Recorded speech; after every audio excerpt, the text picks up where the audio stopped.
पर रिकॉर्डिंग अभी स्टार्ट हो जाएगा। यहाँ पर अभी देखो हम लोग यहाँ पर अभी सीखेंगे अगले डैक्स फंक्शन। तो देखो ये यहाँ पर डेटा है, क्या है यहाँ पर डेटा दिया गया है, हमारा ये रेगुलर डेटा है, इसको हम लोग अभी एक्सप्लेन नहीं करेंगे। सेल्स का टेबल है, डेट का टेबल है, कस्टमर का टेबल है, प्रोडक्ट का टेबल है। क्या है? सेल्स, डेट टेबल, कस्टमर और प्रोडक्ट टेबल, इस तरीके से। अब देखो मैं यहाँ पर ये पावर बीआई को क्लोज करता हूँ, हमें यहाँ पर अगले डैक्स फंक्शन सीखने हैं। तो मैं डेटा को वापस नया पावर बीआई यहाँ पर ओपन करता हूँ।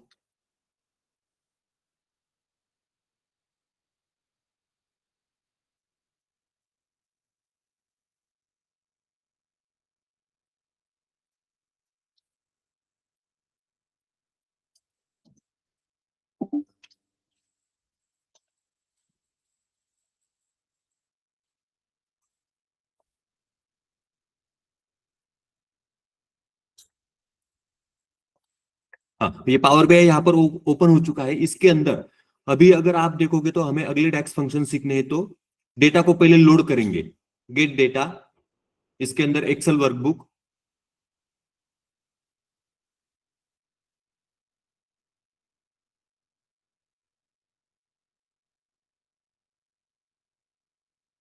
तो देखो Power BI DAX function data set open किया है इसको, ये ओपन हो जाएगा पावर बीआई में, यहाँ पर लोड हो जाएगा डेटा।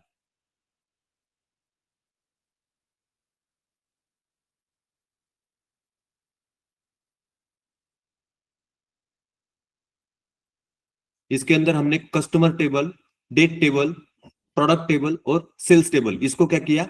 लोड किया।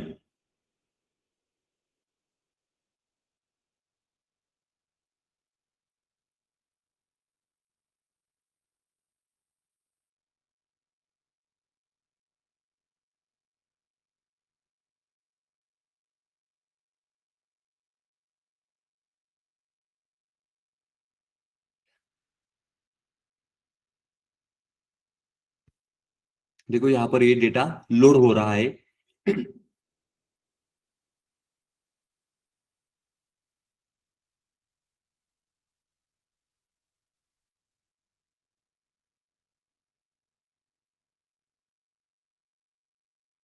डेटा लोड होने के बाद हमें यहाँ पर क्या करना है?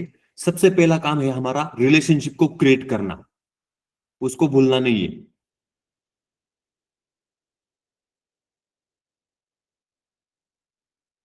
यहाँ पर मॉडल व्यू में क्या करना है? रिलेशनशिप को पहले क्रिएट करना है। तो देखो ये ऑलरेडी हो चुका है, product table, sales table, customer का टेबल और ये है यहाँ पर डेट का टेबल। अब देखो ये डेट टेबल यहाँ पर कनेक्ट नहीं हुआ है, तो इसको कनेक्ट करना है।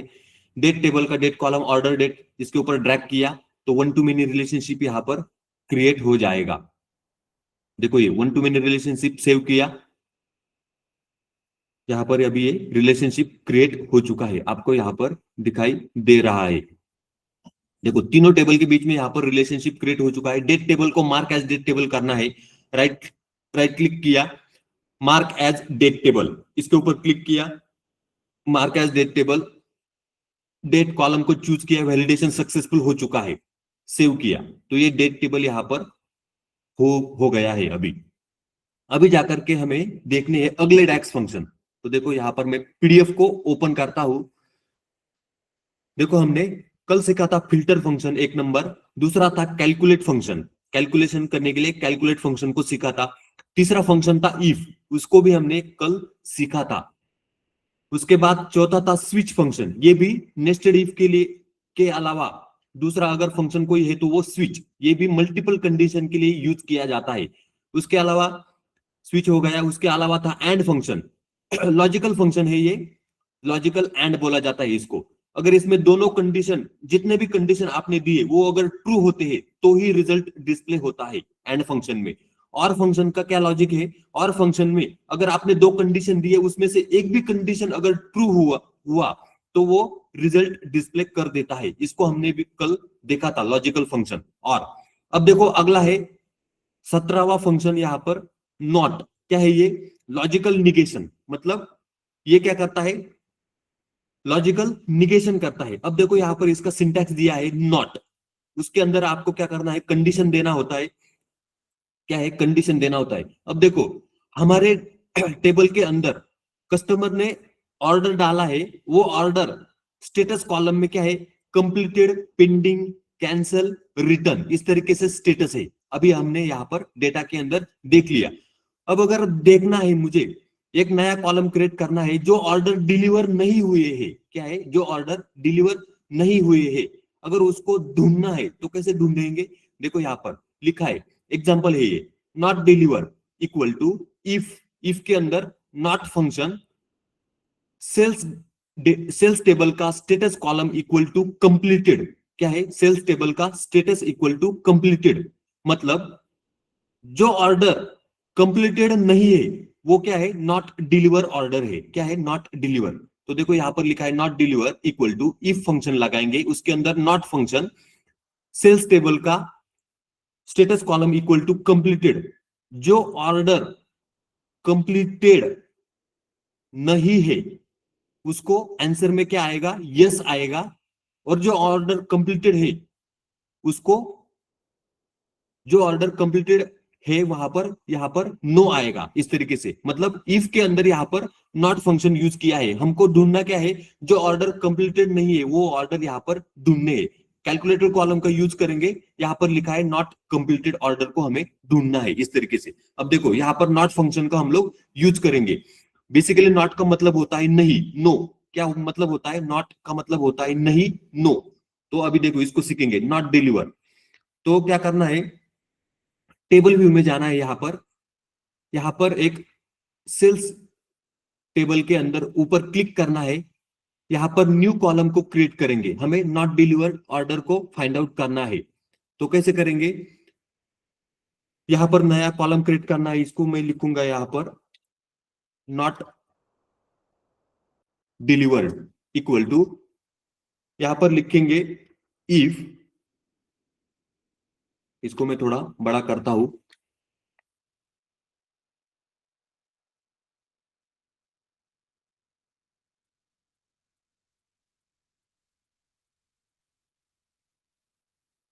हाँ, नॉट डिलीवर्ड इक्वल टू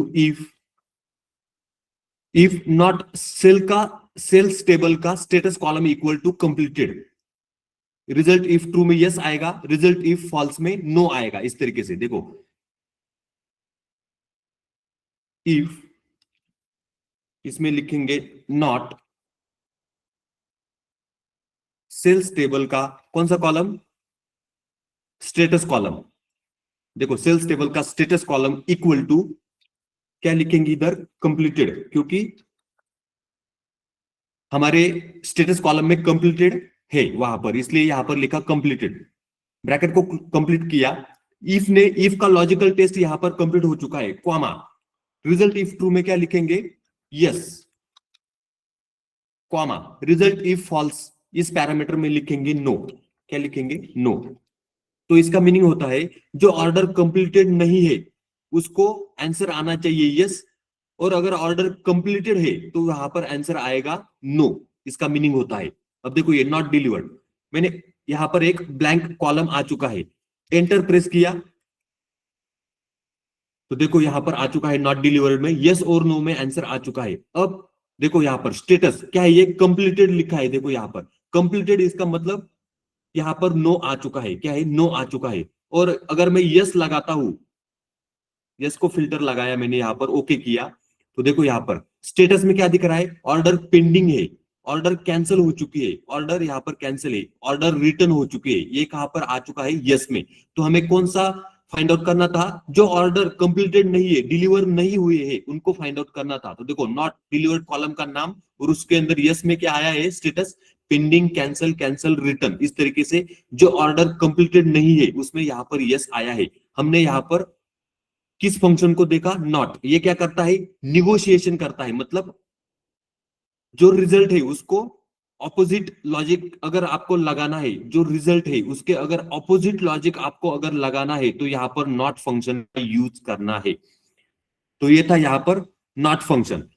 तो देखो आगे है यहां पर नॉट इलेक्ट्रॉनिक्स। अगला एग्जांपल क्या है, नॉट इलेक्ट्रॉनिक्स। कैलकुलेटर कॉलम है, ये भी कॉलम क्रिएट करना है, इज नॉन इलेक्ट्रॉनिक्स। अगर आपको चेक करना है कैटेगरी में नॉट, नॉन इलेक्ट्रॉनिक्स वाले कितने ऑर्डर है, तो कैसे लिखेंगे, इफ उसके अंदर नॉट सेल्स टेबल का कैटेगरी इक्वल टू इलेक्ट्रॉनिक्स, मतलब सेल्स टेबल का कैटेगरी इलेक्ट्रॉनिक्स नहीं है, उसको आंसर क्या आएगा, यस, अदरवाइज आंसर आएगा नो। इस तरीके से ये फॉर्मूला है, इज नॉन इलेक्ट्रॉनिक्स, ये आपके लिए होमवर्क है। तो देखो अगला, इज नॉट प्रीमियम। अगर नॉट नॉन प्रीमियम कस्टमर को अगर ढूंढना है तो कैसे ढूंढेंगे, इफ नॉट सेल्स टेबल का final amount is greater than 50,000, जिन कस्टमर ने 50,000 से ऊपर का मटेरियल नहीं खरीदा है वो नॉन प्रीमियम कस्टमर हो गए। कौन से कस्टमर, नॉन प्रीमियम। तो यहां पर यस में आएगा और नो में इस तरीके से आंसर आएगा। तो ये यहां पर इस तरीके से नॉट फंक्शन को हम लोग यूज कर सकते हैं। यहां पर लिखा है निगेट कंडीशन, कंडीशन को निगोशिएशन या फिर लॉजिक अगर आपको कन्वर्ट करना है नॉट में तो वहां पर नॉट फंक्शन को यूज करना है। ऑपोजिट लॉजिक अगर आपको लगाना है तो नॉट फंक्शन को यूज करना है। एक्सक्लूड स्पेसिफिक केसेस, ये क्या करता है, स्पेसिफिक केसेस को एक्सक्लूड करता है। अगला फंक्शन इफ एरर, देखो यहां पर लिखा है एरर हैंडलिंग, क्या है, एरर हैंडलिंग।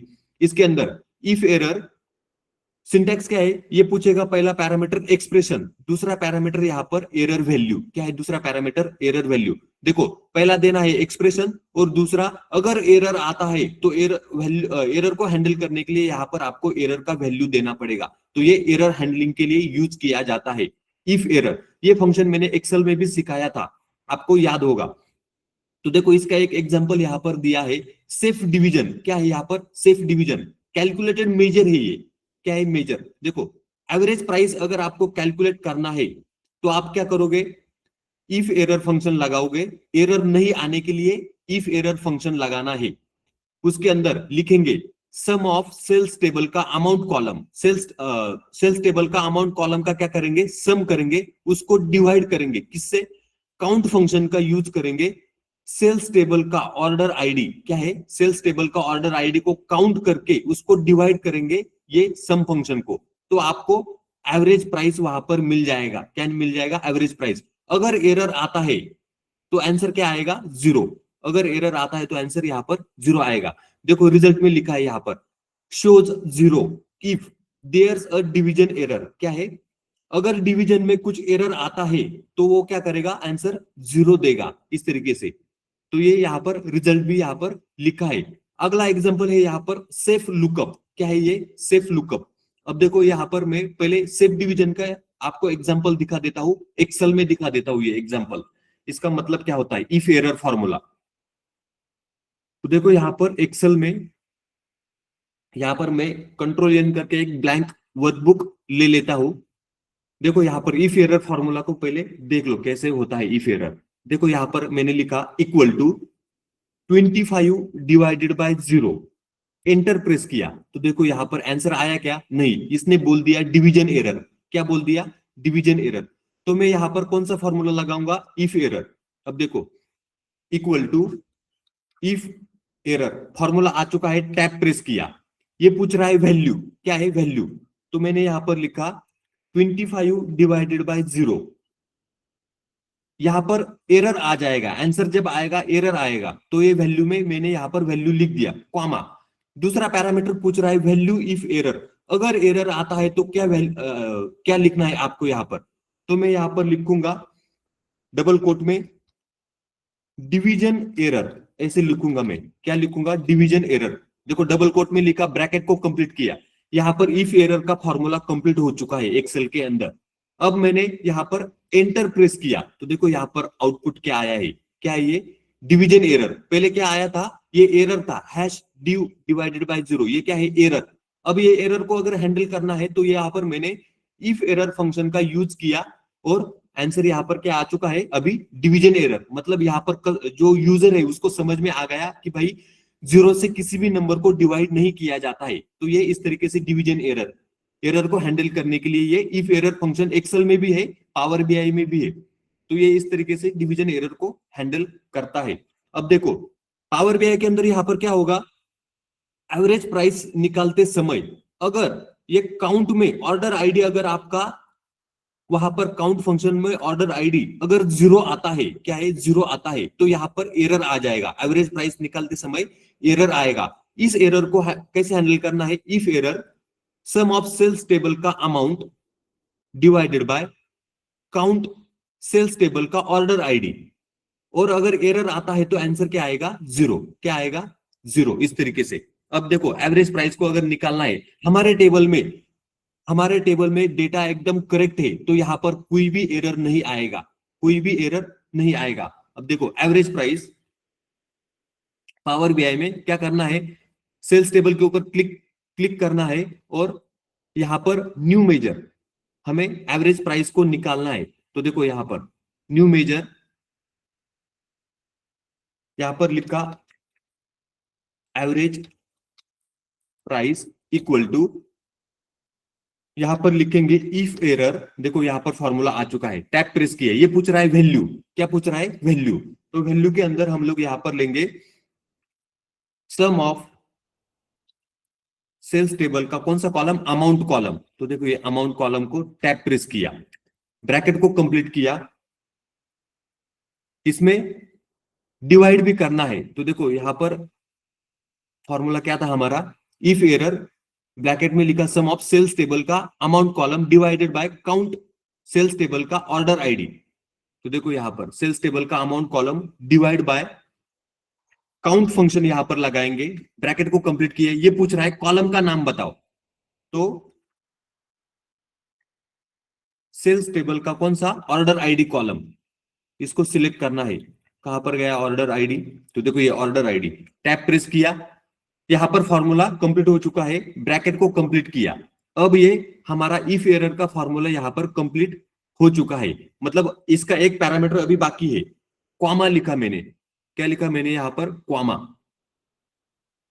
सम लगाया, सम के अंदर सेल्स लगाया, सेल्स का अमाउंट, देखो यहां पर एक ब्रैकेट कंप्लीट करना रह गया था मुझसे, सम लगाया, सम के अंदर सेल्स टेबल का amount column divided by count of sales table का ऑर्डर आईडी, यहां पर लिखा क्वामा, आगे लिखेंगे यहां पर जीरो। क्या लिखा? जीरो। अगर एरर आता है तो वैल्यू आंसर क्या आएगा? जीरो। इस तरीके से ये इफ एरर का फॉर्मूला यहां पर लगाया है।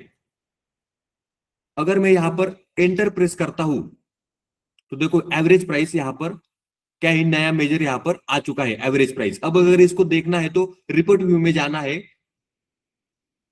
यहां पर एक ब्लैंक कार्ड को लेना है, देखो यहां पर कार्ड को मैंने ले लिया, और एवरेज प्राइस क्या है? ये एवरेज प्राइस, इसके ऊपर मैंने क्लिक किया, एवरेज प्राइस के ऊपर मैंने क्या किया? क्लिक किया, तो देखो आंसर आ चुका है 32.11 के। क्या है? 32.11 के। अगर यहां पर एरर आ जाता था किसी कारणवश, अगर यहां पर एरर आता है तो यहां पर आंसर जीरो आएगा। क्या आएगा? जीरो। इस तरीके से ये इफ एरर का फॉर्मूला होता है। क्या है? इफ एरर का फॉर्मूला यहां पर होता है, किसको एरर को हैंडल करने के लिए ये यूज किया जाता है। यहां तक समझ में आया क्या?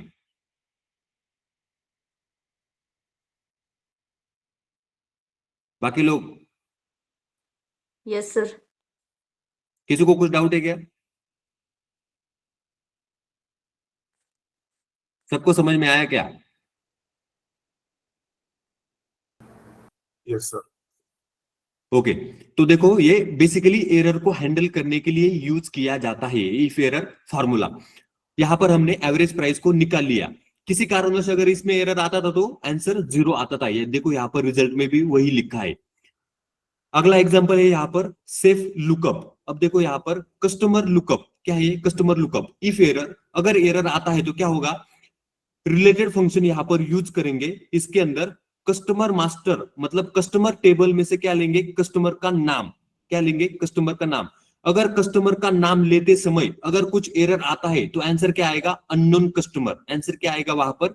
Unknown customer. तो ये आपके लिए वहां पर क्या है? ये होमवर्क है, अगर नहीं समझ में आता है तो छोड़ देना है। ये अगर आपको समझ में आ गया एवरेज प्राइस, तो ये कस्टमर का लुकअप, इसको छोड़ देना है। देखो अगला फंक्शन क्या है? यहां पर हैज वन वैल्यू। क्या है? Has one value.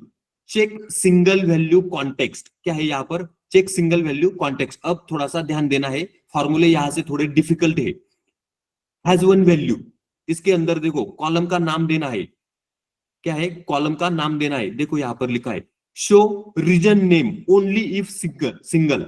ये क्या करेगा, रीजन का नाम निकाल के लाएगा। अगर रीजन का नाम सिंगल आपने वहां पर देखना है तो उसके लिए ये हैज वन वैल्यू फंक्शन वहां पर यूज करेंगे। देखो कैलकुलेटेड मेजर लिखा है, क्या है, मेजर को क्रिएट करेंगे, रीजन को डिस्प्ले करना है तो यहां पर इफ फंक्शन को लगाएंगे, उसके अंदर हैज वन वैल्यू, उसके अंदर सेल्स टेबल का रीजन कॉलम कॉमा वैल्यूज, ये एक फंक्शन है, उसके अंदर सेल्स टेबल का रीजन कॉलम को देंगे कॉमा यहां पर लिखेंगे मल्टीपल रीजन, डबल कोट में क्या लिखेंगे, मल्टीपल रीजन। इसका मतलब होता है, देखो रिजल्ट में यहां पर लिखा है if filtering by one region shows north. अगर आपने फिल्टर लगाया नॉर्थ रीजन को तो आंसर क्या आएगा, सिर्फ नॉर्थ आंसर आएगा।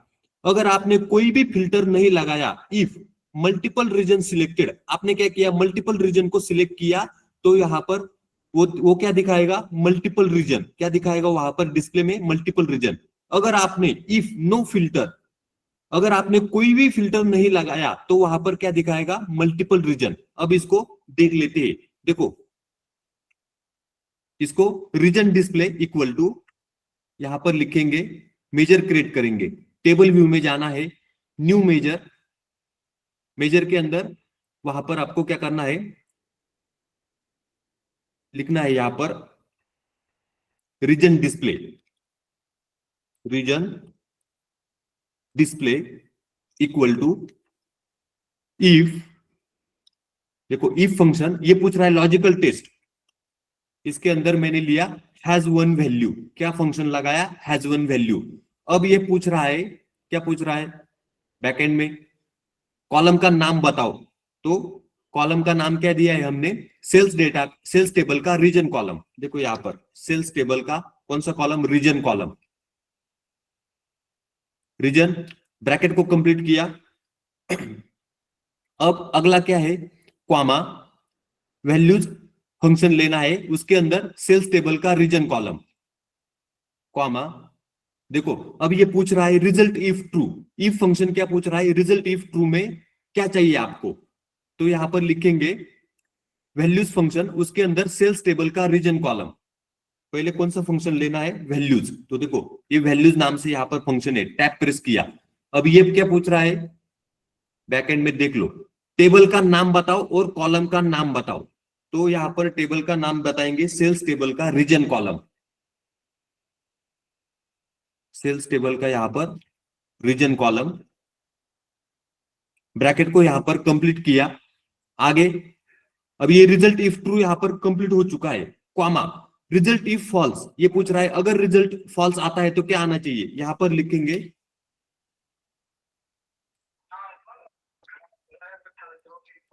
मल्टीपल रीजन्स, क्या लिखा है यहां पर मैंने, मल्टीपल रीजन्स, इस तरीके से लिखा। अब देखो ये इफ फॉर्मूला यहां पर कंप्लीट हो चुका है, करेक्ट है क्या ये, if has one value sales table का रीजन कॉलम कॉमा वैल्यूज में सेल्स टेबल का region column comma multiple regions. अब देख लेते हैं ये करेक्ट है क्या, if has one value sales table का रीजन कॉलम कॉमा वैल्यूज में सेल्स टेबल का region column comma multiple regions, इस तरीके से। अब देखो आंसर क्या आएगा, यहां पर मैंने एंटर प्रेस कर दिया तो ये रीजन डिस्प्ले यहां पर नाम से एक मेजर आ चुका है। अब इसको देखना है तो रिपोर्ट व्यू में जाना है, यहां पर कार्ड के ऊपर क्लिक किया, देखो ये कार्ड यहां पर आ चुका है। अब रीजन डिस्प्ले नाम से ये मेजर है, इसके ऊपर मैंने क्लिक किया तो देखो यहां पर आ चुका है आंसर, क्या है ये, मल्टीपल रीजन, क्या है, मल्टीपल रीजन, ये क्या है, रीजन डिस्प्ले। अब देखो मैं क्या करता हूं, यहां पर एक स्लाइसर के ऊपर क्लिक करता हूं, यहां पर एक स्लाइसर आ चुका है, क्या है, स्लाइसर। अब इसके अंदर सेल्स टेबल का कौन सा कॉलम लेना है, रीजन कॉलम, कौन सा, रीजन। देखो ये रीजन के ऊपर मैंने क्लिक किया तो देखो स्लाइसर के अंदर आपको सभी रीजन के नाम दिखाई दे रहे हैं, central east, north, north east, south, west, क्या है, इस तरीके से सभी रीजन के नाम आपको यहां पर दिखाई दे रहे हैं। अब मैं यहां पर सेंट्रल को फिल्टर लगाता हूं, देखो मैंने सेंट्रल को फिल्टर लगाया तो देखो ये रीजन डिस्प्ले में क्या आ चुका है आंसर, सेंट्रल, क्या है ये, सेंट्रल। आगे मैंने ईस्ट रीजन के ऊपर क्लिक किया दोनों को मैंने यहाँ पर फिल्टर लगाया, सेंट्रल और ईस्ट। तो देखो इसने बोल दिया मल्टीपल रीजन, क्या आंसर आया है यहाँ पर? Multiple region. तो ये इस तरीके से काम करता है। अगर मैं सबको सिलेक्ट करता हूं, देखो सबको मैंने सिलेक्ट किया, तो देखो इसने बोल दिया मल्टीपल रीजन, क्योंकि हमारे रीजन कॉलम के अंदर क्या है? मल्टीपल रीजन है, central, east, north, north east, south waste, इस तरीके से। तो आंसर यहाँ पर मल्टीपल रीजन आ रहा है। अगर मैंने किसी एक को सिलेक्ट किया, तो देखो सेंट्रल आंसर आया है यहाँ पर, सेंट्रल, इस तरीके से। तो ये फंक्शन हैज वन वैल्यू, ये क्या करता है? जिस वैल्यू को आप फिल्टर लगाओगे उसी वैल्यू को वो डिस्प्ले करेगा, has one value. Filter function का नाम क्या है? Has one value. इस तरीके से ये काम करता है। अगर मैंने सभी फिल्टर निकाल दिए, देखो क्लियर सिलेक्शन, सभी फिल्टर मैंने निकाल दिए, तो इसका आंसर क्या आया? Multiple region. क्या है? Multiple region. तो ये इस तरीके से ये काम करता है। तो यहां पर वही बोला गया था, if filtering by one region, अगर मैंने नॉर्थ को फिल्टर लगाया तो वो नॉर्थ आंसर देगा। अगर मैंने सभी रीजन को सिलेक्ट किया तो आंसर मल्टीपल रीजन आएगा। अगर मैंने किसी भी रीजन को फिल्टर नहीं लगाया तो वहां पर आंसर आएगा मल्टीपल रीजन। तो ये क्या करता है? चेक सिंगल वैल्यू कॉन्टेक्स्ट, इसका मीनिंग होता है हैज वन वैल्यू। क्या है ये? Has one value. इस तरीके से ये काम करता है। समझ में आया क्या?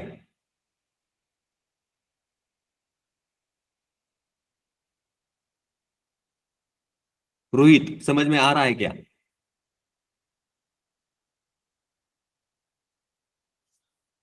बोलो।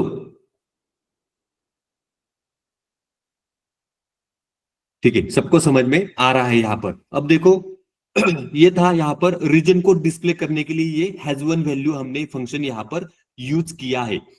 इस तरीके से ये इसका सिंटैक्स था, कॉलम का नाम इसके अंदर देना है। अब देखो ये इसका यूज कहां पर होता है? यूज इन केपीआई, की परफॉर्मेंस इंडिकेटर अगर आपको निकालने हैं तो वहां पर आपको इसका यूज कर सकते हो। यहां पर लिखा है if has one value, sales table का कैटेगरी कॉलम, कैटेगरी, एंड यहां पर लिखेंगे वैल्यूज फंक्शन, वैल्यूज फंक्शन के अंदर सेल्स टेबल का कैटेगरी कॉलम को आपको देना है, कॉमा, क्या है आगे? All categories. मतलब अगर आपको कैटेगरी को फिल्टर लगाना है तो अगर आपने सभी कैटेगरी को फिल्टर लगाया तो ऑल कैटेगरीज वहां पर आंसर आएगा। अगर आपने किसी पर्टिकुलर कैटेगरी को फिल्टर लगाया तो कैटेगरी का नाम वहां पर डिस्प्ले हो जाएगा। जैसे हमने यहाँ पर रीजन को डिस्प्ले किया उस तरीके से ये केपीआई, आप की परफॉर्मेंस इंडिकेटर का जब आप हम लोग सीखेंगे आगे कि केपीआई क्या होता है, तो की परफॉर्मेंस इंडिकेटर का टाइटल देने के लिए हैज वन वैल्यू फंक्शन का यूज किया जाता है।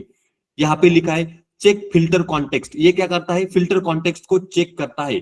कंडीशनल टेक्स्ट डिस्प्ले, जो भी आप कंडीशन दोगे वहां पर उस टेक्स्ट को डिस्प्ले करने के लिए इस फंक्शन का यूज होता है। ये डायनेमिक टाइटल मतलब ये डायनेमिक फंक्शन है। ये क्या करता है? डायनेमिक टाइटल दे सकता है या फिर लेबल को दे सकता है। इस तरीके से ये काम करता है। अब देखो अगला फंक्शन है ऑल। ये क्या करता है? Remove all filter. क्या करता है? सभी फिल्टर को अगर आपको रिमूव करना है तो आपको ऑल फंक्शन का यूज करना होता है। ये ऑल फंक्शन के अंदर आप कॉलम का नाम भी दे सकते हो, ऑल फंक्शन के अंदर आप टेबल का नाम भी दे सकते हो। ये इसका सिंटैक्स है। अब देखो आगे एग्जांपल, इसका एग्जांपल देख लेते हैं। Grand sales regardless of filter, हमें क्या निकालना है? ग्रैंड टोटल निकालना है, सेल्स का टोटल निकालना है, ग्रैंड टोटल। तो इसके लिए कैलकुलेट, कैलकुलेट के अंदर सम फंक्शन, उसके अंदर सेल्स टेबल का फाइनल अमाउंट कॉलम, कॉमा, यहां पर लिखेंगे ऑल, अंदर क्या लिखेंगे? सेल्स टेबल का नाम। क्या लिखेंगे? सेल्स टेबल का नाम अंदर लिखेंगे इस तरीके से। तो यहां पर ग्रैंड टोटल निकल के आएगा। ये ऑल फंक्शन क्या करता है?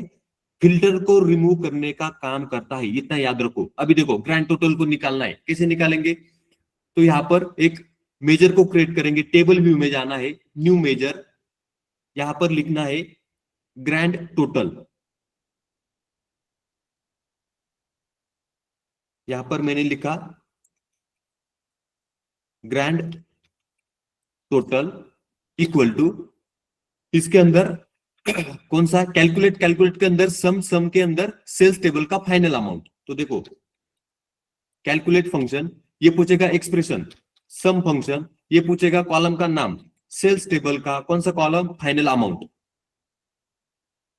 ब्रैकेट को कंप्लीट किया, एक्सप्रेशन कंप्लीट हो गया, ब्रैकेट कॉमा, ये पूछ रहा है अगला पैरामीटर फिल्टर लगाना है। तो फिल्टर में यहां पर क्या दिया है, ऑल फंक्शन को लगाना है और उसके अंदर सेल्स टेबल का नाम देना है। देखो मैंने यहाँ पर ऑल लिखा, टैब प्रेस किया।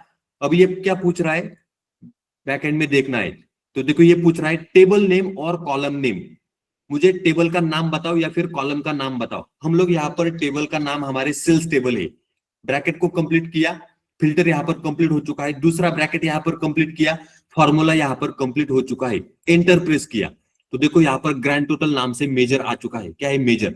अब अगर मैं रिपोर्ट व्यू में जाता हूं, क्या है, रिपोर्ट व्यू में आया, यहाँ पर एक नया कार्ड को लेना है, ब्लैंक स्पेस में क्लिक किया, कार्ड के ऊपर क्लिक किया, तो देखो ये कार्ड यहाँ पर आ चुका है। इसके अंदर क्या है, यहाँ पर ग्रैंड टोटल, ग्रैंड टोटल के ऊपर मैंने क्लिक किया तो देखो आंसर आ चुका है 35.86 मिलियन। तो वापस कार्ड के ऊपर क्लिक करना है, फॉर्मेट में जाना है, फॉर्मेट में कॉल आउट वैल्यू, क्या है, कॉल आउट वैल्यू, यहाँ पर डिस्प्ले यूनिट में यहाँ पर नन करना है। तो देखो ये आंसर आ चुका है 3,58,60,529। ये क्या है, grand total, final amount column का टोटल आ चुका है, यहाँ पर आपको दिखाई दे रहा है। अब ये फिल्टर कैसे डिलीट करता है इसको भी देख लो।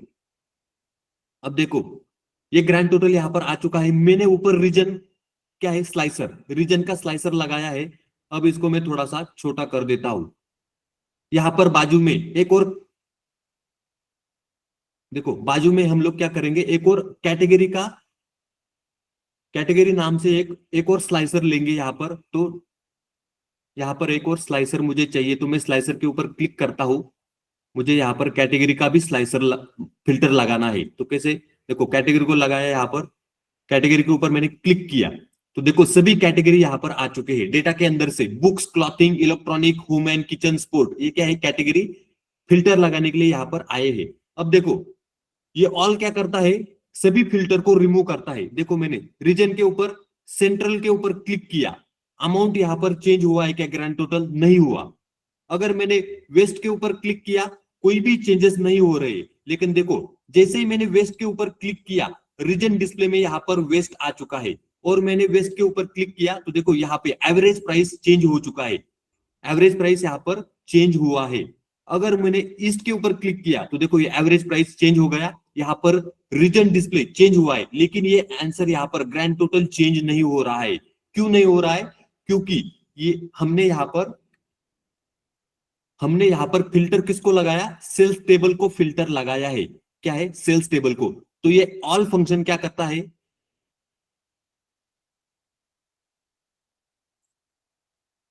देखो ये ऑल फंक्शन यहां पर क्या करता है, तो सभी फिल्टर को रिमूव करता है, रिमूव ऑल फिल्टर। इसलिए इसी के कारण यहां पर ये जो फिल्टर है ये लग नहीं रहे। देखो सेंट्रल के ऊपर क्लिक किया तो भी नहीं चेंज हुआ। अगर मैंने कैटेगरी, ये जो कैटेगरी है, ये फिल्टर यहां से रीजन का निकाल दिया और कैटेगरी में बुक्स के ऊपर क्लिक किया तो भी ये अमाउंट यहाँ पर चेंज नहीं हो रहा है, ग्रैंड टोटल। लेकिन देखो ये यहाँ का अमाउंट चेंज हो गया, यहाँ पर भी आंसर चेंज हो गया है इस तरीके से। तो ये ऑल फिल्टर क्या कर, ऑल फंक्शन क्या करता है, सभी फिल्टर को रिमूव करता है। यहाँ पर इसका, अभी देखो हमने यहाँ पर टेबल दिया था, क्या है, टेबल। तो ये देखो ऑल में यहाँ पर टेबल का नाम दिया था।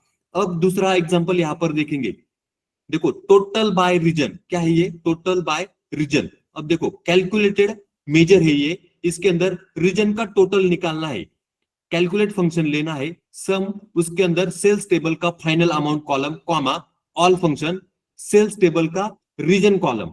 अब देखो ऊपर हमने ऑल फंक्शन के अंदर सेल्स टेबल को दिया था, क्या है, टेबल। अब इसे, अब यहाँ पर ऑल फंक्शन के अंदर हमने टेबल नहीं दिया तो रीजन कॉलम दिया, सेल्स टेबल का रीजन कॉलम दिया है। यहाँ पर इस बात को ध्यान में रखना है। ये क्या करेगा, टोटल अक्रॉस ऑल रीजन, क्या रिजल्ट आएगा यहाँ पर, टोटल अक्रॉस ऑल रीजन, मतलब सभी रीजन का टोटल निकाल के लाएगा। तो यहाँ पर रीजन का टोटल हमें निकालना है। तो कैसे निकालेंगे, वापस एक नया मेजर क्रिएट करना है, टेबल व्यू में न्यू मेजर, इसके अंदर लिखेंगे रीजन टोटल,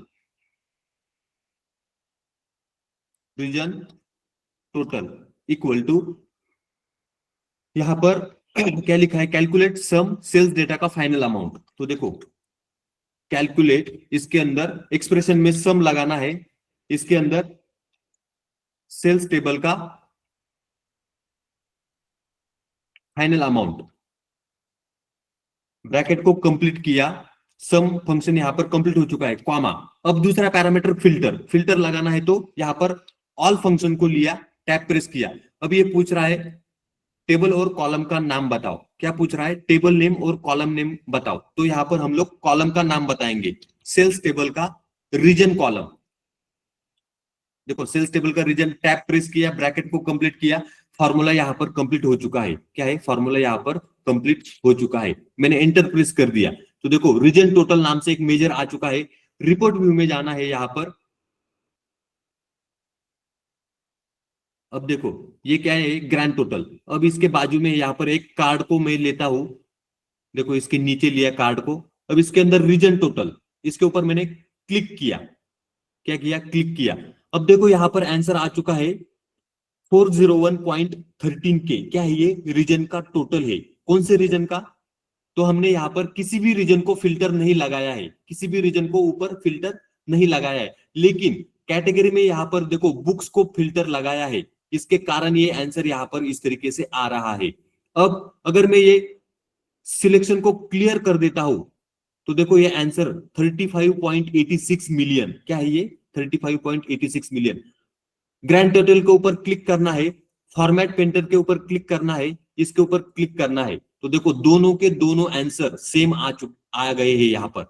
ग्रैंड टोटल और ये रीजन टोटल दोनों आंसर यहाँ पर सेम आए हैं। तो देखो अभी मैं क्या करता हूं, रीजन के ऊपर क्लिक करता हूं, सेंट्रल रीजन, तो ये आंसर चेंज हुआ क्या? ऊपर का ग्रैंड टोटल नहीं हुआ, नीचे का भी नहीं हुआ। क्यों नहीं हुआ? क्योंकि यहां पर हमने रीजन के ऊपर फिल्टर लगाया है। तो ये ऑल फंक्शन क्या करता है? सभी फिल्टर को रिमूव कर देता है। रीजन का कोई भी फिल्टर यहां पर काम नहीं करेगा, क्योंकि ये दोनों जगह पे हमने ऑल फंक्शन का यूज किया है। तो ये रीजन का कोई भी फिल्टर यहां पर काम नहीं करेगा। ईस्ट में लगाया तो भी दोनों आंसर नहीं चेंज हो रहे, फिल्टर को मैंने यहां पर निकाल दिया। अब कैटेगरी में मैंने बुक्स के ऊपर फिल्टर लगाया तो देखो नीचे का आंसर चेंज हो गया है, नीचे का आंसर चेंज हुआ है, लेकिन ये ग्रैंड टोटल यहां पर चेंज नहीं हुआ है, क्योंकि हमने यहां पर सिर्फ टेबल का नाम दिया था, इसके अंदर रीजन कॉलम का नाम दिया था। इसके कारण ये अभी क्या करेगा?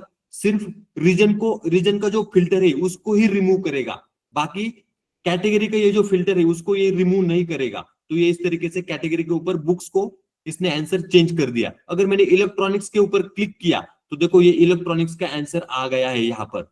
अगर मैंने स्पोर्ट के ऊपर क्लिक किया तो देखो ये स्पोर्ट का आंसर यहाँ पर आया है। तो ये इस तरीके से ऑल फंक्शन काम करता है।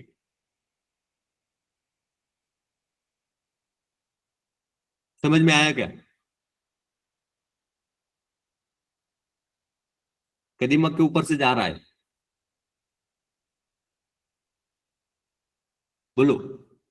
आप लोग बोलोगे नहीं तो मुझे नहीं समझ में आएगा। आपको समझ में आ रहा है या नहीं आ रहा है? आ रहा है तो यस बोलना है, नहीं आ रहा तो नहीं बोलना है।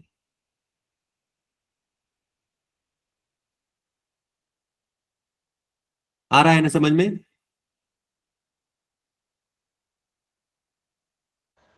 Yes sir. हाँ, तो देखो ये इस तरीके से काम करता है। क्या है ये? रीजन का टोटल, रीजन वाइज टोटल निकालने के लिए ऑल फंक्शन का यूज किया जाता है। आपको क्या करना है, अभी अगर समझ में नहीं आ रहा है तो आपको जब आप प्रैक्टिस करोगे तो समझ समझ करके प्रैक्टिस करना है, पीडीएफ को रीड करना है। डेक्स फंक्शन कॉम्प्लेक्स है, ये अभी पीडीएफ है इसलिए थोड़ा सा इजी जा रहा है, लेकिन पीडीएफ अगर नहीं होता तो कॉम्प्लेक्स फंक्शन बहुत खतरनाक है। मराठी भाषा में, मराठी में अगर बोलेंगे तो बहुत डेंजरस है डेक्स फंक्शन। जिसको समझ में आए उसको समझ में आए, नहीं तो दिमाग के ऊपर से चला जाएगा, किसी को कुछ समझ में नहीं आएगा क्या हो रहा है क्या नहीं हो रहा। थोड़ा सा ध्यान रखना है यहाँ पर। तो देखो अभी हमने यहाँ पर ऑल फंक्शन को सीख लिया। यहाँ पर क्या लिखा है ऊपर? रिमूव ऑल फिल्टर, सभी फिल्टर को रिमूव करने के लिए ये यूज किया जाता है। हमने पहले सिर्फ टेबल के ऊपर फिल्टर लगाया था, उसलिए वहां पर आंसर चेंज नहीं हो रहा था। अभी यहाँ पर हमने रीजन के ऊपर फिल्टर लगाया तो वो सिर्फ रीजन कॉलम को ही पकड़ेगा, बाकी के फिल्टर्स को वो लगाएगा। तो यही यहाँ पर वही बोला है, टोटल अक्रॉस ऑल रीजन। वो क्या करता है? अक्रॉस ऑल रीजन वो सभी टोटल निकाल के लाएगा। अभी अगर मैंने यहाँ पर देखो ये फिल्टर निकाल दिया और अगर मैंने सेंट्रल को फिल्टर लगाया तो देखो दोनों आंसर चेंज नहीं हो रहे। किसी भी नॉर्थ को अगर फिल्टर लगाया तो ये दोनों आंसर चेंज हो रहे का, नहीं हो रहे। वेस्ट में लगाया तो भी आंसर चेंज नहीं हो रहे, क्योंकि यहाँ पर रीजन का फिल्टर है और यहाँ पर टेबल का फिल्टर है, इसके कारण ये आंसर चेंज नहीं हो रहे। लेकिन अगर मैं ये क्लियर सिलेक्शन करता हूं और अगर कैटेगरी को फिल्टर लगाता हूं तो इसमें से ये एक चेंज नहीं हो रहा है, दूसरा वाला चेंज हो रहा है, क्योंकि यहाँ पर कैटेगरी का फिल्टर लग रहा है इस तरीके से। इसको मैं अभी क्लियर सिलेक्शन करता हूं तो देखो अभी ये आंसर इस तरीके से आते हैं। अगला वाला फंक्शन, इसका रियल यूसेज यहाँ पर दिया गया है, आपको क्या करना है, पढ़ना है। ऑल सिलेक्टेड, क्या है ये, all selected. Clear filter but respect visual, ये क्या करता है, फिल्टर को क्लियर करता है लेकिन रिस्पेक्टेड विजुअल फिल्टर को रखता है। अभी इसका मीनिंग समझ में नहीं आएगा, बाद में समझा दूंगा। ऑल सिलेक्टेड इसके अंदर कॉलम देना है, ऑल सिलेक्टेड इसके अंदर टेबल देना है, तो ये सिंटैक्स है इसका। अब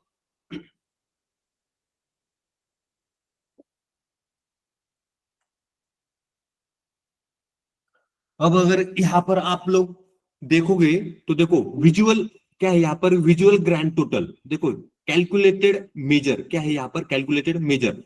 विजुअल टोटल निकालना है, कैलकुलेट फंक्शन को यूज करना है, उसके अंदर सम फंक्शन, उसके अंदर सेल्स टेबल का final amount, comma all selected, क्या है यहाँ पर, ऑल सिलेक्टेड, इस तरीके से। और ब्रैकेट को यहाँ पर कंप्लीट करना है। ऑल सिलेक्टेड के अंदर मैंने यहाँ पर कुछ भी नहीं दिया है, तो देखो विजुअल टोटल यहाँ पर निकालना है, इसको अभी सीखेंगे।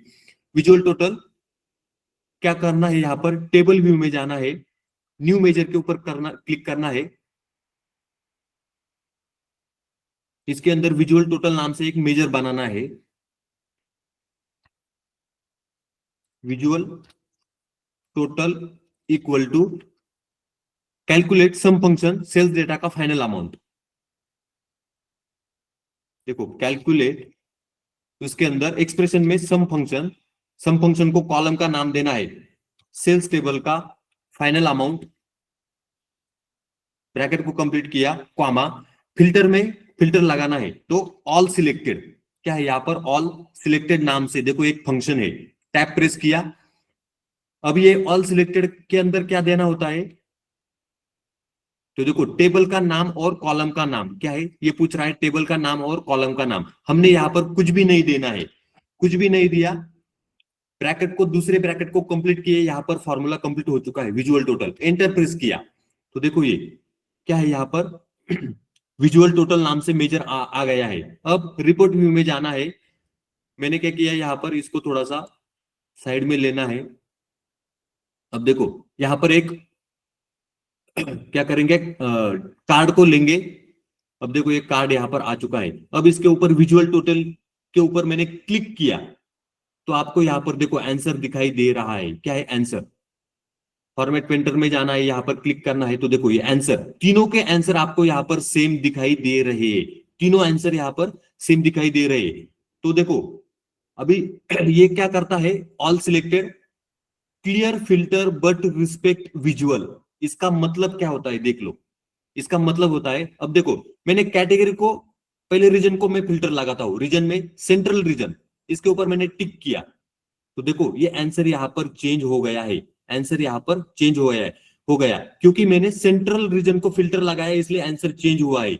और यहाँ पर देखो ये रीजन टोटल चेंज नहीं हुआ है, ग्रैंड टोटल भी चेंज नहीं हुआ है, लेकिन सेंट्रल रीजन का आंसर यहाँ पर आ गया है। अगर मैं ये बुक्स को फिल्टर लगाता हूं कैटेगरी में तो देखो रीजन को भी फिल्टर है और बुक्स कैटेगरी के अंदर बुक्स को भी फिल्टर लगाया तो देखो यहां पर आंसर चेंज हो गया है, विजुअल टोटल में आंसर चेंज हुआ है। इसका मतलब क्या हुआ, सेंट्रल रीजन में बुक्स कैटेगरी का फाइनल अमाउंट कितना है, 50,417, क्या है, 50,417। सेंट्रल रीजन में बुक्स कैटेगरी का टोटल रीजन टोटल कितना है, तो 4,01,130, इस तरीके से ये आंसर है यहाँ पर रीजन का टोटल। अगर मैंने सेंट्रल रीजन का यहाँ पर फिल्टर निकाल दिया तो देखो सिर्फ बुक्स कैटेगरी का, बुक्स कैटेगरी का फाइनल अमाउंट कितना है, 4,01,130। तो देखो रीजन टोटल में भी वही आंसर आया है 4,01,130 और ग्रैंड टोटल ये हिलेगा, ये कभी भी चेंज नहीं होगा क्योंकि हमने यहाँ पर टेबल को फिल्टर लगाया है, हमने यहाँ पर रीजन कॉलम को फिल्टर लगाया है और ये ऑल सिलेक्टेड फंक्शन, इसके अंदर हमने कॉलम का नाम भी नहीं दिया और टेबल का नाम भी नहीं दिया। इसके कारण ये क्या करता है, फिल्टर को जो जो फिल्टर आपने यहां पर लगाया है उसी का आंसर ये यहां पर दे रहा है, ऑल सिलेक्टेड फंक्शन। तो ये ऑल सिलेक्टेड जो फिल्टर आपने लगाया उसी का आंसर यहां पर देता है, इस बात को ध्यान में रखना है। यहां पर भी वही बताया है, ऑल सिलेक्टेड ये क्या करता है, सभी फिल्टर को रिमूव करके जो फिल्टर आपने वहां पर लगाया है उसी को कंसिडर करेगा। इस तरीके से ये ऑल सिलेक्टेड फंक्शन होता है। तो देखो यहां पर लिखा है, in a table filtered to electronics show total of only electronics. अगर आपने सिर्फ इलेक्ट्रॉनिक को फिल्टर लगाया तो ये क्या करेगा, सिर्फ इलेक्ट्रॉनिक्स का ही सेल्स निकाल के लाएगा। इस तरीके से ये काम करता है। अगला फंक्शन यहां पर दिया है परसेंटेज ऑफ विजुअल टोटल। क्या है अगला example, percentage of visual total. Percent of visual total equal to divide function, उसके अंदर न्यूमरेटर में देना है सम फंक्शन, इसके अंदर सेल्स टेबल का final amount column, comma denominator में कैलकुलेट फंक्शन, उसके अंदर सम फंक्शन, उसके अंदर सेल्स टेबल का final amount, comma all selected. क्या है ये, ऑल सिलेक्टेड, कॉमा यहां पर आंसर आएगा 0। तो देखो यहां पर 3-4 फंक्शन, पहले तो डिवाइड फंक्शन है, उसके अंदर सम फंक्शन है, उसके अंदर कैलकुलेट फंक्शन है, कैलकुलेट के अंदर सम फंक्शन है और सब कुछ खत्म होने के बाद में ऑल सिलेक्टेड फंक्शन है। तो यहाँ पर करीब करीब 6 फंक्शन यूज किए हैं परसेंट ऑफ विजुअल टोटल निकालने के लिए। ये आपके दिमाग के ऊपर से चला जाएगा, ये एग्जांपल हम लोग यहाँ पर नहीं देखेंगे। तो ऑल सिलेक्टेड फंक्शन क्या करता है, इतना ही याद रखना है, clear filter but respect visual. क्या करता है, जो फिल्टर आप लगाओगे उसी को वो पकड़ेगा, बाकी के फिल्टर को वो क्लियर कर देगा। इस तरीके से ये काम करता है। समझ में आया क्या?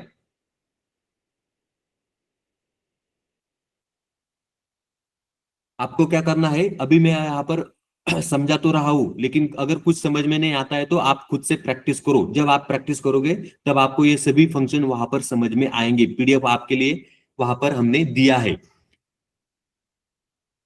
देखो अभी टेबल व्यू में, सॉरी पीडीएफ में अभी अगला फंक्शन कौन सा है, अब देखो इज ब्लैंक। ये क्या है, इज ब्लैंक, ये क्या करता है, check if value is blank. क्या करता है, अगर टेबल के, अगर डेटा के अंदर कोई ब्लैंक वैल्यू आता है तो वो चेक करता है। क्या करता है, चेक करता है। तो देखो यहां पर लिखा है इज ब्लैंक, इसके अंदर क्या देना है, एक्सप्रेशन देना है। क्या है, एक्सप्रेशन। अब देखो expression value to check, value को चेक करने के लिए, ब्लैंक वैल्यू है या नहीं है ये चेक करने के लिए। इसका एग्जांपल क्या है, चेक एम्प्टी ईमेल। क्या है ये, check empty email. Calculator column को क्रिएट करना है, has email equal to if is blank customer master, मतलब कस्टमर टेबल में से ईमेल। अगर आपके कस्टमर टेबल में ईमेल एड्रेस वहां पर नहीं है तो ये इज ब्लैंक क्या करेगा, इज ब्लैंक का आंसर आएगा नो ईमेल। अगर ईमेल है तो हैज ईमेल आंसर आएगा, वहां पर क्या आएगा, हैज ईमेल। अब देखो हैज ईमेल नाम से कैलकुलेटर कॉलम क्रिएट करना है, तो कहां पर क्रिएट करना है ये, कस्टमर टेबल में। तो देखो यहां पर अभी क्या करना है, कस्टमर टेबल के ऊपर क्लिक करना है, इसके अंदर एक नया कॉलम क्रिएट करना है, न्यू कॉलम। न्यू कॉलम में यहां पर लिखेंगे हैज ईमेल इक्वल टू, यहां पर क्या है function, if is blank customer master email. तो देखो इफ फंक्शन के अंदर लॉजिकल टेस्ट में कौन सा फंक्शन लेना है, इज ब्लैंक। तो देखो ये इज ब्लैंक, टैब प्रेस की, ये पूछ रहा है वैल्यू बताओ। क्या है, वैल्यू। तो वैल्यू के अंदर कस्टमर टेबल का ईमेल एड्रेस कॉलम देना है। तो देखो कस्टमर टेबल का कौन सा column, email address. Tab press किया, ब्रैकेट को कंप्लीट किया, क्वामा। अब रिजल्ट इफ ट्रू में क्या है, रिजल्ट इफ ट्रू में लिखना है यहां पर नो ईमेल। क्या है यहां पर, no email, comma. Result if false में क्या लिखेंगे, हैज ईमेल। इस तरीके से ब्रैकेट को कंप्लीट किया, फॉर्मूला यहां पर कंप्लीट हो चुका है, एंटर प्रेस किया। तो देखो यहाँ पर हैज ईमेल नाम से एक नया कॉलम ऐड हुआ है, इसके अंदर आंसर आया है हैज ईमेल। अब आप ये इज ब्लैंक फंक्शन क्या करेगा, अगर कस्टमर टेबल में ईमेल एड्रेस कॉलम में अगर कोई ईमेल ब्लैंक होता है तो यहाँ पर आंसर आएगा नो ईमेल। हमारे टेबल में कोई भी ईमेल एड्रेस या वहां पर ब्लैंक नहीं है, क्या है वहां पर ब्लैंक नहीं है, इसके लिए यहाँ पर देखो हैज ईमेल आंसर आया है, क्या है हैज ईमेल। इस अब इस तरीके से अब देखो, अब मैं क्या करता हूं, जाकर के डेटा के अंदर कस्टमर टेबल में देखो एक ईमेल एड्रेस ये जो है साक्षी कालरा, इसका ये ईमेल एड्रेस मैं क्या करता हूं, कॉपी करता हूं और यहां पर पेस्ट करता हूं। देखो मैंने पेस्ट किया, अब इसको मैं डिलीट करता हूं। ये जो पहला वाला ईमेल एड्रेस है इसको मैंने डिलीट किया, कंट्रोल यस किया, डेटा सेट को मैंने यहां पर सेव किया, कंट्रोल यस। अब जाकर के मैं देखता हूं यहां पर देखो, अब मैं ये होम टैब में रिफ्रेश बटन का यूज करके इसको रिफ्रेश कर देता हूं। देखो मैंने इसको क्या किया, रिफ्रेश किया। अब देखो साक्षी कालरा, यहां पर फिल्टर लगाना है कस्टमर नेम में कालरा, क्या लिखा मैंने कालरा, देखो साक्षी कालरा, बाकी के सभी फिल्टर को निकालना है साक्षी कालरा, इसके ऊपर टिक किया, ओके किया। तो देखो हैज ईमेल में आंसर आ चुका है, आंसर आ गया है नो ईमेल, क्योंकि हमने वहां से ईमेल एड्रेस डिलीट किया बैकएंड में। तो देखो ये यहाँ पर नो ईमेल करके आया है। तो इस तरीके से अगर कोई देखो ईमेल एड्रेस में यहाँ पर ईमेल भी नहीं है, इसके कारण यहाँ पर नो ईमेल, और बाकी लोगों के सभी के ईमेल है तो वहां पर आंसर आया है हैज ईमेल। इस तरीके से क्या है आंसर आता है। तो इसके लिए हमने इज ब्लैंक फंक्शन को सीख लिया। अब ये इज ब्लैंक फंक्शन एक्सेल के अंदर भी होता है, क्या है ये एक्सेल के अंदर भी वहां पर होता है, तो इसको भी देख लेते हैं। अब देखो मैंने क्या किया मुझे चेक करना है ईमेल एड्रेस में ब्लैंक है क्या नहीं है। अब देखो मैंने ये दीपक वाला ये जो है इसको मैं डिलीट कर देता हूं। अब यहां पर मैं लिखूंगा equal two is blank, tab press किया, वैल्यू के अंदर जाकर देखो मैंने ये सभी वैल्यू को यहां पर सिलेक्ट किया, कितने, पहले 5 कस्टमर को, ब्रैकेट को कंप्लीट किया, एंटर प्रेस किया, तो देखो यहां पर क्या आया है आंसर, फॉल्स फॉल्स ट्रू, क्योंकि यहां पर ब्लैंक है इसके लिए यहां पर ट्रू आया है, और नीचे ब्लैंक और ऊपर भी ब्लैंक नहीं है इसलिए ऊपर फॉल्स आया है और बीच में ट्रू आया है। इस तरीके से ये ब्लैंक को डेटा को चेक करने के लिए ये इज ब्लैंक फंक्शन को यूज किया जाता है, क्या है इज ब्लैंक फंक्शन को यूज किया जाता है। इस तरीके से ये काम करता है, पावर बीआई के अंदर भी है और एक्सेल के अंदर भी ये फंक्शन वहां पर दिया गया है। हमने यहां पर देख लिया इज ब्लैंक फंक्शन, क्या है ये is blank function.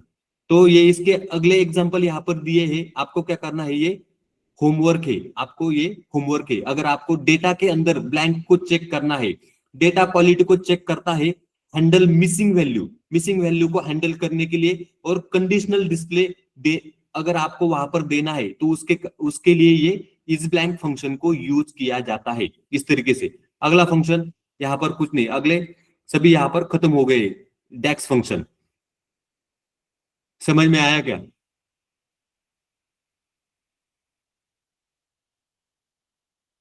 Rohit, yes sir. Rohit समझ में आया क्या? Yes sir. और कौन है यहाँ पे बाकी लोग? प्रज्योत राशिकर समझ में आया क्या? Yes sir. साक्षी,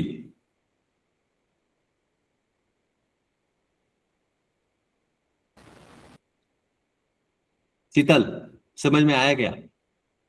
यस सर। हाँ तो देखो मोनाली समझ में आया यस क्या? यस हाँ सर यस। ओके, अजय समझ में आया क्या? Yes sir. यस। हाँ तो देखो आपको क्या करना है, थोड़े कॉम्प्लेक्स है ये डेक्स फंक्शन, जब आप खुद से प्रैक्टिस करोगे और परफेक्ट आपके डेक्स फंक्शन वहां पर हो जाएंगे। उसके लिए मैंने पीडीएफ दे दिया है, फंक्शन के अंदर फंक्शन, फंक्शन के अंदर फंक्शन, फंक्शन के अंदर फंक्शन। डेक्स फंक्शन बेहद कॉम्प्लेक्स होते हैं, जब आप कंपनी में काम करोगे वहां पर भी बहुत बेहद कॉम्प्लेक्स होते हैं। चैट जीपीटी का यूज करना है वहां पर, चैट जीपीटी के मदद के बजाय, मतलब विदाउट चैट जीपीटी के मदद के बजाय आपका आंसर वहां पर नहीं आएगा जब आप कंपनी में काम करोगे। ये कॉम्प्लेक्स फंक्शन है, इससे डरना भी नहीं है, प्रैक्टिस करो अच्छे से, आपको सब कुछ समझ में आ जाएगा। हमने यहाँ पर आज पांच या 6 फंक्शन यहाँ पर देख लिए। सबके सब आपको क्या करना है, प्रैक्टिस करना है। पीडीएफ भी मिल जाएगा, डेटा भी आपको मैंने दे दिया है, पीडीएफ भी दे दिया है, और ये लेक्चर को देख करके करो या फिर पीडीएफ में रीड कर करके करो, तो भी आपका प्रैक्टिस वहां पर हो जाएगा। लेक्चर कल का और आज का यूट्यूब के ऊपर अपलोड हो जाएगा। कल सर का थोड़ा प्रॉब्लम था, लैपटॉप का इशू था, इसके कारण लेक्चर कल का नहीं हुआ, लेकिन कल का और आज का दोनों भी लेक्चर यहाँ पर आ जाएंगे यूट्यूब के ऊपर। आपको देख करके क्या करना है, प्रैक्टिस करना है। ओके,